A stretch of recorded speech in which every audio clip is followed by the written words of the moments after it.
नमस्कार दोस्तों।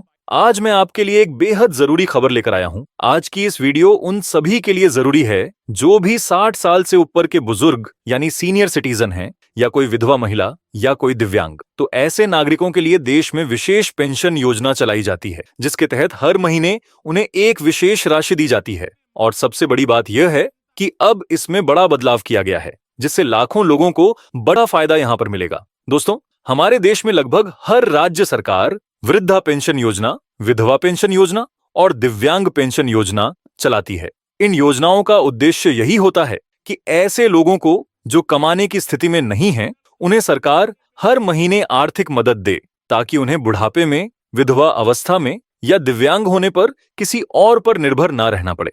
अब तक आपने देखा होगा कि इन योजनाओं के तहत पेंशन की राशि हर राज्य में अलग अलग है। कहीं 400 रुपये दिए जाते हैं, कहीं 1000 रुपये, तो कहीं 2500 रुपये तक दिए जाते हैं। यानी हर राज्य अपने हिसाब से राशि तय करता है। लेकिन अब बड़ी खुशखबरी यह है कि 3000 रुपये महीना पेंशन मिलने जा रहा है। चाहे वह बुजुर्ग हों, विधवा हों या दिव्यांग साथी हों, सबको 3000 रुपये प्रतिमाह दिए जाएंगे। अब यहाँ कई सवाल उठते हैं। आखिर यह किस राज्य में लागू होगा, कौन कौन लोग इसके पात्र होंगे और कब से इसका लाभ मिलेगा? इन सब सवालों के जवाब मैं आपको विस्तार से देने जा रहा हूं। इसलिए आपसे निवेदन है कि इस वीडियो को पूरा देखें, और अगर वीडियो अच्छा लगे तो लाइक जरूर करें। और अगर आपके मन में कोई सवाल रह जाए तो आप कमेंट बॉक्स में लिख सकते हैं। मैं आपके हर सवाल का जवाब देने की पूरी कोशिश करूंगा। साथ ही आपके राज्य में अभी के समय कितनी पेंशन मिल रही है, हमें कमेंट्स में जरूर बताएं। तो चलिए अब जानते हैं विस्तार से। दोस्तों, जब भारत सरकार कोई योजना लाती है तो वह पूरे देश में लागू होती है। जैसे प्रधानमंत्री आवास योजना, आयुष्मान भारत कार्ड, अटल पेंशन योजना और सुकन्या समृद्धि योजना, ये सब योजनाएं पूरे देश में समान रूप से लागू होती हैं। लेकिन बात जब राज्य सरकारों की पेंशन योजनाओं की आती है तो यहां पर आपको फर्क देखने को मिलेगा। अब मैं आपको कुछ राज्यों का उदाहरण देता हूं। जैसे कि अगर दिल्ली की बात करें तो वहां अभी बुजुर्गों, विधवाओं और दिव्यांगों को 2500 रुपये प्रतिमाह दिया जा रहा है। इसी प्रकार हरियाणा में 3000 रुपये दिए जाते हैं। और अब हाल ही में घोषणा हुई है कि हरियाणा में पेंशन 3250 रुपये कर दी जाएगी। यानी हर बुजुर्ग, हर विधवा और हर दिव्यांग को 3250 रुपये हर महीने मिलेंगे। यह कदम बेहद सराहनीय है। लेकिन अगर दूसरी तरफ देखें तो तस्वीर बिल्कुल अलग है। बिहार में भी सरकार ने चुनावों को देखते हुए पेंशन 400 रुपये से 1100 रुपये की है। हालांकि इसमें बढ़ोतरी जरूर हुई है, लेकिन क्या आपको लगता है इस महंगाई के दौर में 1100 रुपये प्रतिमाह काफी होंगे? देखा जाए तो आज कल के जमाने में कम से कम 4000 रुपये से लेकर 6000 रुपये प्रतिमाह पेंशन हर राज्य में होनी ही चाहिए। वहीं अगर बात करें उत्तर प्रदेश की, तो उत्तर प्रदेश में भी यही हाल है। वहां भी सिर्फ 1000 रुपये पेंशन मिलता है। ऐसे ही झारखंड में 1000 रुपये, उत्तराखंड में 1200 रुपये, पश्चिम बंगाल में 750 से 1000 रुपये, राजस्थान में भी करीब 700 से 1000 रुपये और महाराष्ट्र जैसे बड़े और विकसित राज्य में केवल 600 रुपये पेंशन मिलता है। अब आप खुद सोचिए, क्या 1000 रुपये या 1200 रुपये महीने की राशि को पेंशन कहा जा सकता है? आजकल भीख में भी लोग इससे ज्यादा दे देते हैं। सरकारें जब इतनी कम राशि देती हैं तो लगता है कि यह मदद नहीं बल्कि मजाक है।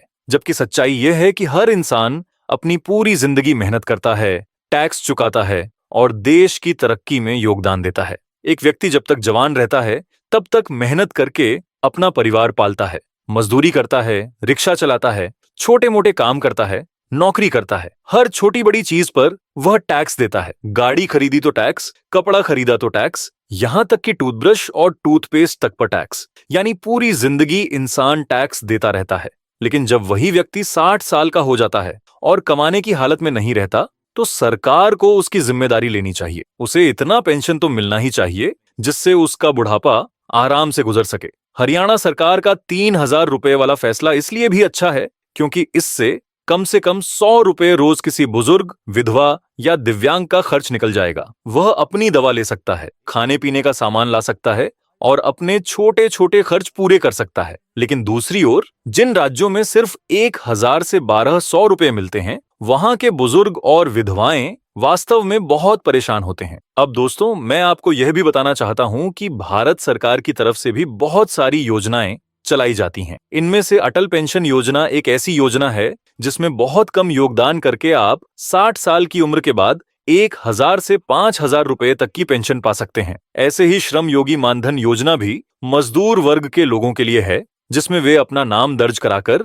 भविष्य में पेंशन का लाभ ले सकते हैं। इसी तरह नेशनल पेंशन स्कीम नौकरी करने वाले लोगों के लिए बहुत फायदेमंद है। वहीं किसान सम्मान निधि योजना किसानों के लिए है, जिसके तहत उन्हें हर साल 6,000 रुपए मिलते हैं। आयुष्मान भारत कार्ड भी बहुत बड़ा कदम है, जिसमें 5 लाख रुपए तक का मुफ्त इलाज उपलब्ध है। और सुकन्या समृद्धि योजना तो खासकर बच्चियों के भविष्य के लिए है, जिसमें माता पिता उनका पैसा सुरक्षित कर सकते हैं। इन योजनाओं से लोगों को बहुत लाभ हो सकता है, लेकिन असली समस्या यह है कि इनका प्रचार प्रसार सही से गांव-गांव तक नहीं पहुंचता। आज भी आधे से ज्यादा लोग इन योजनाओं के बारे में जानकारी ही नहीं रखते। नेता लोग वोट मांगने के लिए तो हर घर पहुंच जाते हैं, लेकिन किसी योजना की जानकारी देने के लिए कोई घर घर नहीं पहुंचता। यही कारण है कि मजदूर, रिक्शा चालक, छोटे दुकानदार और गरीब तबके के लोग इनका फायदा नहीं उठा पाते। दोस्तों, अब वक्त आ गया है कि बाकी राज्य भी हरियाणा से सीख लें और अपनी पेंशन राशि बढ़ाएं,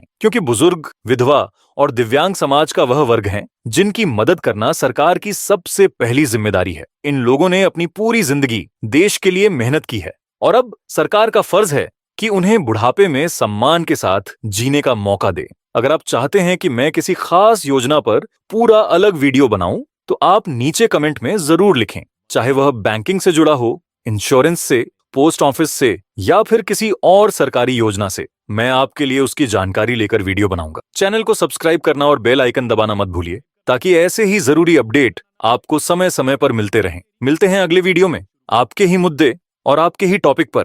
तब तक के लिए धन्यवाद। जय हिंद।